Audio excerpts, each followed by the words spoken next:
ان الحمد للہ والصلاة والسلام علی رسول اللہ۔ دین جو ہے وہ وحی کا نام ہے، اور اس وحی کا نام ہے جو حضرت محمد رسول اللہ صلی اللہ علیہ وسلم پر نازل ہوئی۔ آج کے دور میں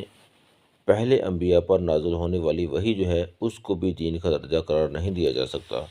کیونکہ اللہ کے نبی حضرت محمد رسول اللہ صلی اللہ علیہ وسلم پر نازل ہونے والی وحی ہی دین ہے۔ اس کے علاوہ جو پہلے انبیاء پر وحی نازل ہوتی تھی وہ دین ہمارے لیے منسوخ ہو چکا۔ شب برات کے بارے میں جو احادیث بیان کی جاتی ہیں اور اس کی جو فضیلت بیان کی جاتی ہے، وہ تمام احادیث جو شب قدر کی فضیلت پر اللہ کے نبی صلی اللہ علیہ وسلم نے ارشاد فرمائی تھیں، ان تمام احادیث کو شب برات کی رات کی فضیلت کے طور پر بیان کر دیا جاتا ہے۔ اس کے علاوہ اس رات کی جو شب برات ہے، اس کی کوئی فضیلت اللہ کے نبی صلی اللہ علیہ وسلم نے کہیں نہیں فرمائی۔ تو ایک ایسی رات جس کے بارے میں اللہ کے نبی صلی اللہ علیہ وسلم نے کوئی ارشاد نہیں فرمایا، جس کی کوئی فضیلت نہیں فرمائی، اس رات کی عبادت کا جو کانسیپٹ پیش کرنا، یہ دین میں ایک نئی بات ایجاد کرنا ہے جو کہ بدعت ہے۔ سمجھے کہ یہ دین سازی ہے، کہ جو اللہ کے نبی نے جس کو دین نہیں کہا، اللہ کے نبی نے جس رات کو کوئی اسپیشل اہتمام نہیں کیا، اس رات میں عبادت کرنا، اس رات کی اپنے پاس سے فضیلتیں بیان کرنا، یہ دین سازی ہے۔ تو دین جو ہے وہ تو اللہ ہی نازل فرماتا ہے، اپنے انبیاء پر نازل فرماتا ہے، اور حضرت محمد صلی اللہ علیہ وسلم پر جو نازل ہونے والا دین ہے وہ مکمل دین ہے۔ اللہ تعالیٰ فرماتے ہیں الیوم اکملت لکم دینکم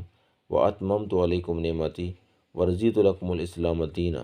کہ جو دین مکمل ہو چکا ہے، جس میں کسی قسم کی کوئی گنجائش نہیں ہے، اس دین میں اپنے پاس سے بہت ساری باتوں کو ایڈ کر لینا اور اس کو دین کا درجہ دے دینا، یہ ایک بہت بڑا جرم ہے۔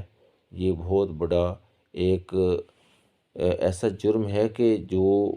کسی طریقے سے بھی اللہ کے ہاں قابل قبول نہیں ہے۔ جب اللہ نے دین کو مکمل کر دیا تو پھر اس میں اپنے پاس سے نہ کچھ چیز کو کم کیا جا سکتا ہے اور نہ ہی کسی چیز کا اضافہ کیا جا سکتا ہے۔ تو شب برات کی جو فضیلتیں بیان کی جاتی ہیں، شب برات میں کے متعلق جو احادیث بیان کی جاتی ہیں، بہت ساری روایات ان میں جو ہیں وہ ضعیف ہیں، بلکہ شب برات کی فضیلت والی تمام روایات ضعیف ہیں، اور اس ضمن میں جو صحیح احادیث ہیں وہ شب برات کی فضیلت میں نہیں ہیں، بلکہ وہ شب قدر کی فضیلت میں ہیں، جو کہ رمضان کے آخری عشرہ میں جو ہے وہ ایک رات ہے، ان طاق راتوں میں سے ایک رات ہے کہ جس کو تلاش کرنے کا اللہ کے نبی صلی اللہ علیہ وسلم نے ہمیں حکم دیا ہے۔ اللہ کے نبی صلی اللہ علیہ وسلم کی شریعت میں کوئی ایک بھی رات ایسی متعین نہیں کی گئی کہ جس کے بارے میں اللہ تعالیٰ کے نبی صلی اللہ علیہ وسلم نے اس رات کے بارے میں کوئی فائنل ورڈکٹ دیا ہو کہ اس رات کو عبادت کرنی چاہیے اور اس رات کی عبادت جو ہے اس کے یہ فضائل ہیں، بلکہ وہ شب قدر جو ہے وہ بھی متعین نہیں ہے، اس کو بھی تلاش کرنے کا حکم ہے کہ اس رات کو تلاش کیا جانا چاہیے، اور وہ رات رمضان کے آخری عشرہ میں آتی ہے، طاق راتوں میں۔ تو شب قدر پر بہت ساری جو آج اس کے بڑھ چڑھ کے فضائل بیان کیے جاتے ہیں، وہ سارے کے سارے من گھڑت ہیں، اس کے متعلق جو روایات ہیں وہ موضوع ہیں۔ تو ان موضوع روایات کو بیان کرنا جو ہے وہ ایسے ہی ہے جیسے کہ دین میں اپنے پاس سے کوئی بات کو ایجاد کرنا ہے، کیونکہ موضوع کا مطلب ہے من گھڑت، کہ جس کا اللہ کے نبی صلی اللہ علیہ وسلم کے ساتھ کوئی تعلق نہیں ہے، بلکہ وہ بات گڑی ہوئی ہے۔ اس لیے ہمیں چاہیے کہ ہم عبادات میں اللہ اور اس کے رسول کے فرامین میں سے دلیل کو تلاش کریں اور اس دلیل کی بنیاد پر عبادات انجام دیں۔ بغیر دلیل کے عبادت نہیں کی جا سکتی، اور اگر ہم اپنے پاس سے